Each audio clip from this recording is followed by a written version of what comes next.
The reality of the world we live in today is that the rules of the 20th century don't seem to apply to so many things that we're so familiar with. When you look at globalization of our economies, when you look at the role technology has played in transforming the way we learn, the way we communicate, the way we interconnect with not just our neighbor, but across the globe with folks. The world is so much smaller now. We've moved way past an industrial-based economy to now what's really seen as a knowledge-based economy. Knowledge is the new currency of our global marketplace. And right now in the state of Colorado, we have an achievement gap. If you have a skin tone that is a little darker than your counterparts, then your achievement is about 30 percentage points lower in the core content areas. Or if you are a have-not versus a have, your achievement is about 30% lower. I just think in this state we can't afford it. We have 8 schools that are part of a broader research project that have been identified as closing the achievement gap among children that are part of these schools.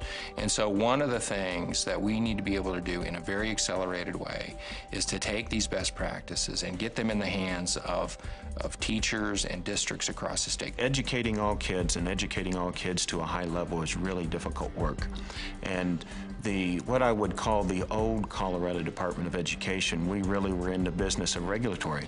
So essentially we would tell you what you are not doing right, but not have a lot of support or offering to assist you in moving it forward or to improving it. So what we're trying to do now in the Colorado Department of Education is to realign our resources, to think about best practices, to contract with national experts across the state and across the nation that not only are doing it right, but have a history and an experience of actually moving achievement forward. If we don't close the achievement gap, we can't get more kids to graduate. We can't get more kids in post-secondary learning options. We can't get kids ready for being successful in the world in which we operate. We've made a commitment in the Department of Education to be around support and service. Part of that support and service is taking best practices, people in the field that are getting it right and taking that to scale, taking it across the state. It's not enough just to distribute this project into the schools. Now we've got to back it up with service and support, and we've got to get in the field and use our tools and our resources to support and encourage districts to try some of these things. Not to be afraid. It's okay to try stuff. It's okay to experience stuff. Again, you're going to have successes, you're going to have some failures, but the goal is that you're doing the work, you're trying things, and then figure out a way within their own environment how they can fine-tune it, and as I like to always say, create their own secret sauce.